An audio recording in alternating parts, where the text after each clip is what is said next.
Bueno, vamos a hacer este pequeño power videíto, como quieran llamarlo, para poder hablar un poquito del sistema respiratorio.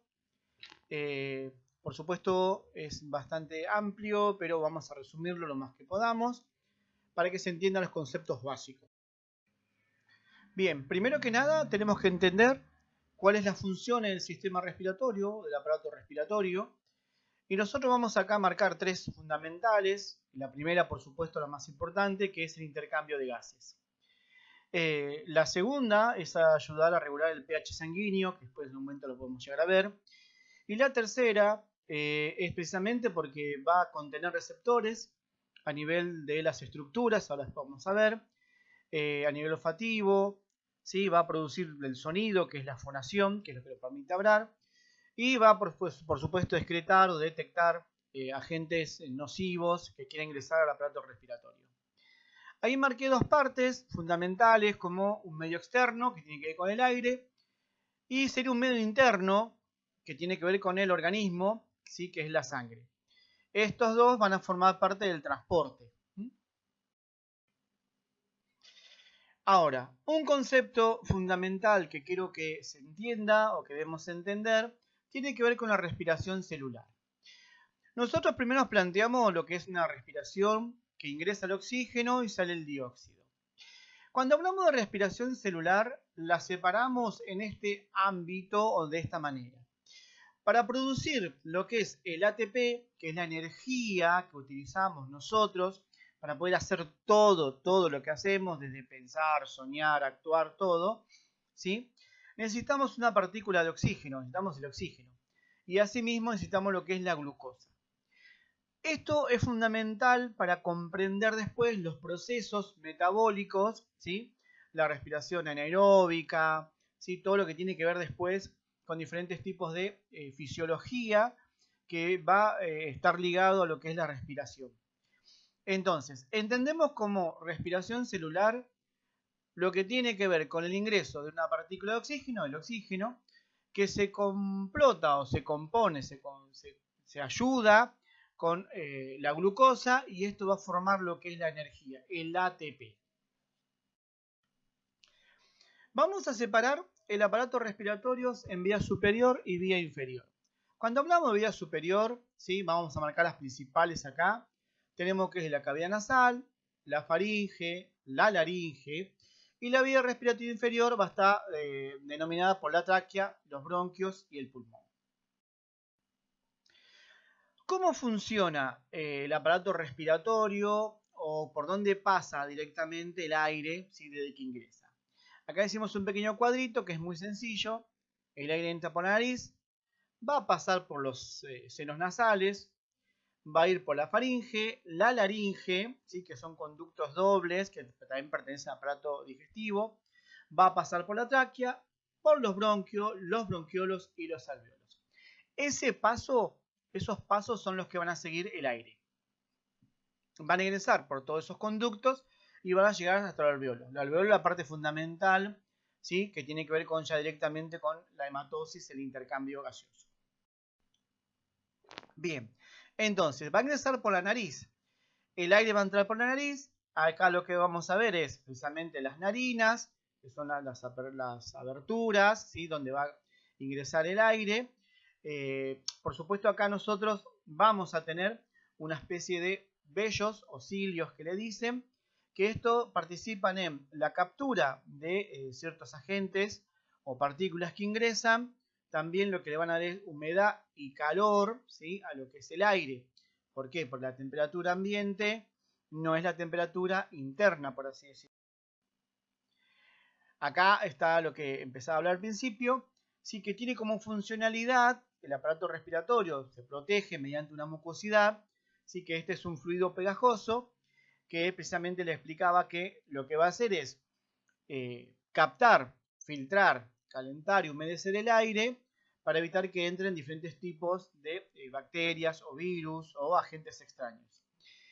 Ahí le marqué un pequeño cuadrito con los senos frontal, los senos etmoidales y el seno maxilar.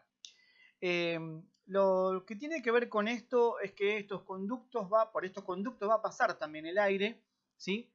en complicidad con el epitelio respiratorio, que es una capa, ¿sí?, de tejido, van a producir o van a hacer precisamente estas tres funciones: filtrarlo, calentarlo y humedecerlo. Bien, nosotros tenemos dividido, ¿sí?, lo que es el aparato respiratorio, y acá marqué partes importantes.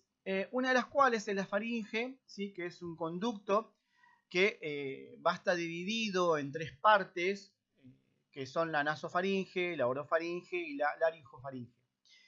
No vamos a tratar de andar mucho en eso, ¿sí? Queremos entender cómo va a pasar el aire por medio de la faringe, y también vamos a tener la laringe, que son los dos conductos donde va a pasar específicamente el aire, y recordar que la laringe son cuerdas vocales, ¿sí? Ahí están las cuerdas vocales, perdón. Ahí se va a producir la voz. La fonación está permitida por el ingreso del aire, por estos conductos, ¿sí?, y lo que permite producir lo que es la palabra, la fonación.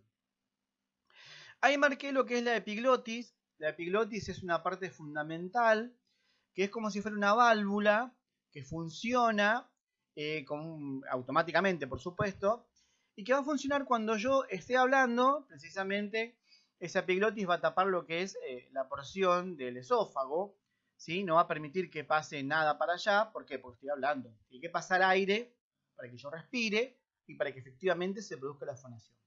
Cuando yo estoy comiendo y hago el efecto deglutivo, se va a tapar la tráquea y eso va a permitir que el alimento pase directamente al aparato digestivo, que sería a la porción del esófago. Importante entender, comprender este concepto, porque después vemos lo que es aspiración, ¿sí? Cuando hablamos de un paciente se broncoaspiró, acá entendemos que la epiglotis no pudo cerrarse a tiempo y la comida o alguna secreción, un cuerpo extraño se fue hacia lo que es el aparato respiratorio. Bien, después tenemos al final de la faringe y laringe, no al final, sino en paralelo, ¿sí?, vamos a tener lo que es la tráquea. La tráquea es un conducto formado por cartílago, ¿sí?, o cartilaginoso, en forma de aro. Muchos lo dicen que son en forma de anillos, ¿sí?, invertidos.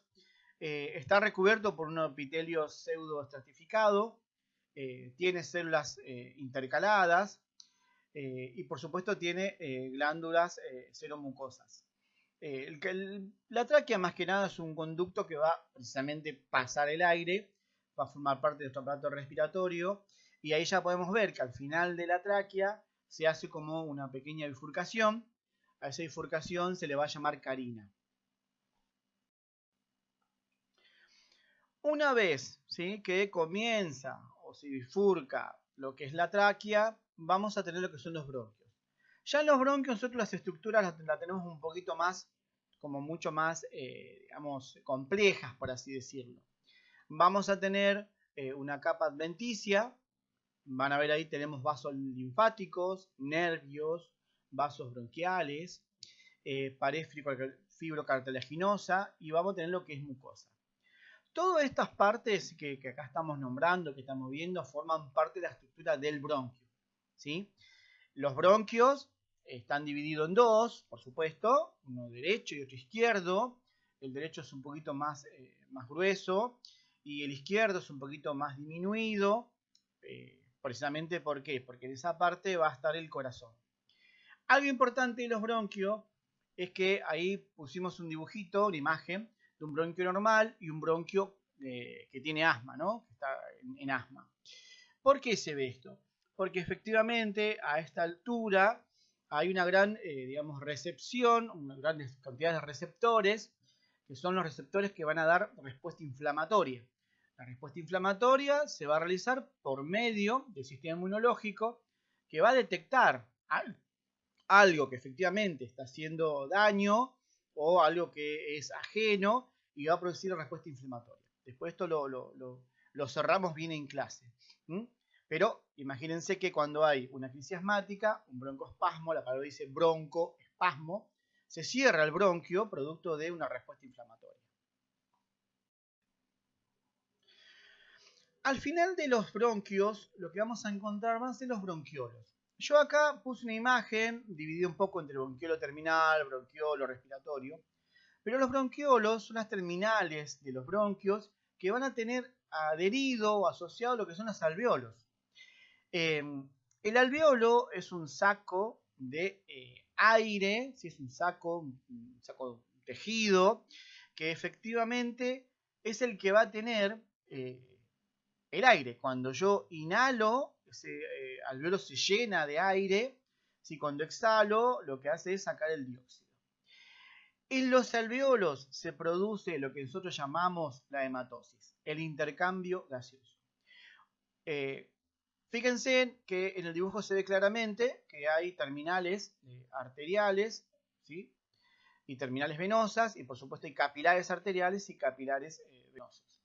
Estos capilares se envuelven en el alveolo. ¿Por qué? Porque los capilares azules son los que van a dar el dióxido, y los capilares rojo vivo son los que dan el oxígeno. Acá donde se produce el intercambio directamente gaseoso. Acá voy a marcar dos partes fundamentales, ¿sí? Que tiene que ver con la ventilación y la hematosis. En el dibujo más grande donde dice la sangre entra, ¿sí? Es azul, eso sería lo que es el dióxido. Van a ver que recorre el alveolo, le pasa el dióxido y el alveolo le pasa el oxígeno y la sangre sale oxigenada. Es como si, siempre vamos a verlo de esta manera, es como si fuera un lavarropa, voy a llevar la ropa, ¿sí? Voy a lavar la ropa, va a sacar la mugre, la suciedad y la va a dejar limpia. Bueno, esto algo así sería el alveolo con los capilares. Ahora, cuando hablamos de ventilación pulmonar o ventilación, ¿sí? Hablamos del intercambio que se va a producir de aire por dióxido, de oxígeno por dióxido, ¿sí? Cuando yo hablo de hematosis, hablo del intercambio gaseoso que se produce en el alveolo. En el alveolo se va a producir lo que es intercambio gaseoso, intercambio de gases para el transporte de lo que es el oxígeno, ¿sí? La ventilación, diríamos, es ingreso de oxígeno por medio del aparato respiratorio, primera y segunda parte, y ya la hematosis es ya el intercambio. Propiamente dicha, la palabra intercambio sería, ¿sí? Valga la redundancia, lo que es el oxígeno por dióxido. Bien, al final de los alveolos vamos a tener después dos órganos, ¿sí? Que son los pulmones. Los pulmones, por supuesto, están compuestos por tejido. El pulmón derecho tiene 3 lóbulos y el pulmón izquierdo tiene 2 lóbulos, ¿sí? Esto se debe simplemente a que en la porción del izquierdo vamos a tener lo que es el corazón. El pulmón funciona como si fueran dos cajas que lo que hacen es contener el árbol bronquial. Tienen tejido, tienen respuesta inmunitaria, ¿sí? Y están cubiertos por una membrana que llamamos comúnmente pleura. La pleura es una membrana cerosa, se le dice. ¿Por qué? Porque esta pleura está como envaselinada. Cuando yo inspiro y expiro, esta pleura, digamos, como que se expande. Sirve para qué? Para producir el movimiento torácico. Cuando hay alguna lesión a nivel de la pleura, una pleuritis, bueno, al paciente le va a costar respirar. Importante fisiología de la respiración. Nuestra caja torácica está totalmente cerrada, por ende tenemos como una presión negativa, como si estuviera al vacío, y cuando expandimos la caja, cuando yo inhalo, ¿sí? Expando la caja torácica, ¿sí? ¿Qué va a pasar? Va a entrar aire, ¿sí? Se succiona aire. Y cuando la caja se hace más pequeña, ¿sí? El aire es expulsado. Esto es lo típico de la inhalación y exhalación o inspiración-expiración. Uno de los músculos principales que permite la respiración es el diafragma. El diafragma es un músculo que se encuentra a nivel del apéndice cifoideo, ¿sí? Ahí ven la imagen, está muy clara. Tiene una forma de paracaídas o de casita. Y efectivamente, cuando yo inhalo, ¿sí? Cuando yo inhalo, el diafragma, ¿sí? Lo que va a hacer es relajarse, y cuando exhalo, ¿sí? Lo que va a hacer es como expandir el tórax para que salga el aire. Importante entender que el diafragma es un músculo y necesita ser trabajado, sobre todo en algunas patologías respiratorias y sobre todo cuando hacemos lo que es recuperación respiratoria. Bien, otro de los músculos o la porción muscular que participa en la exhalación son los intercostales. Acá se ve claramente los dibujos cuando yo inhalo y la caja aumenta su volumen por la contracción de músculos intercostales, y cuando yo exhalo, ¿sí?, cómo se relajan los músculos intercostales. Tenemos para ver mucho ahí, o sea, para estudiar mucho ahí lo que son los músculos intercostales, los nombres sobre todo, pero también hay que aprenderlos debido a que cuando nosotros vamos a fortalecer o trabajar lo que son el aparato respiratorio, lo que vamos a hacer es trabajar los músculos intercostales. Vamos a hacer ejercicios de respiración que tienen que ver con el fortalecimiento muscular del aparato respiratorio. Hay muchos ejercicios para hacer. Bien, ahora, como para que quede un poquito más cerrado esto, la frecuencia respiratoria es la frecuencia, o son los ciclos, en realidad, respiratorios que se toman por un minuto. Los ciclos respiratorios se van a contar por los dos movimientos. O sea, cuando yo inhalo y yo exhalo, es un ciclo respiratorio. Acá les dejo, ¿sí?, bastante información y bastantes digamos, valores para que puedan leerlos, estudiarlo y puedan aprenderlo. Una frecuencia respiratoria normal en un adulto es de 12 a 20 ciclos por minuto. Recuerden que se cuenta por minuto la frecuencia respiratoria. Después vamos a ver el procedimiento. Ahora, cuando yo digo que el paciente tiene una taquipnea, es el aumento de su frecuencia respiratoria sobre el valor normal. La eumnea es su respiración normal, la bradypnea es la disminución de su frecuencia respiratoria y la apnea es el cese del flujo de aire o de respiración por varios segundos. Tenemos otros, digamos, denominaciones y definiciones en glosario de respiratorio, que después se lo voy a mandar. Pero esto va a servir para que puedan entrar en ambiente con respecto a qué es la frecuencia respiratoria, cuáles son sus valores normales, y después vamos a ver cómo se toma la frecuencia respiratoria. Algo que aclarar, no es lo mismo la frecuencia respiratoria que la saturación de oxígeno. La saturación de oxígeno se refiere a la cantidad de oxígeno que transporta los glóbulos rojos, las cuales van a recibir oxígeno ¿de dónde? Del sistema respiratorio, los pulmones, más exactamente en los alveolos. Cuando nosotros medimos la saturación de oxígeno, en realidad lo que estamos midiendo es la cantidad de hemoglobina, ¿sí? La hemoglobina es la partícula que lleva la partícula, valga la redundancia, la hemoglobina es lo que lleva la partícula de oxígeno, ¿sí? Cuando se mide la saturación de oxígeno, lo que se va a medir efectivamente es la cantidad de hemoglobina o glóbulos rojos, ¿sí?, que están transportando oxígeno. Esa disminución va a salir en la saturación. La saturación normal de oxígeno es entre 95 a 100%. Cuando hablamos de 91 a 94, hablamos de una hipoxia leve, una hipoxia moderada 86-90 y una hipoxia severa 86%. Ojo, estos son valores como protocolares, lo mismo que las frecuencias respiratorias. Pero, sobre todo acá en la saturación de oxígeno, después cuando veamos algunas patologías, vamos a comprender que por ahí un paciente diferencia o medio que está en contra un poco de los protocolos de los valores. Eso lo vamos a hablar en clase. Bien, les voy a dejar un glosario de aparato respiratorio, ¿sí?, con palabras para que lean, definan, y un texto para leer. Nos vemos la próxima clase.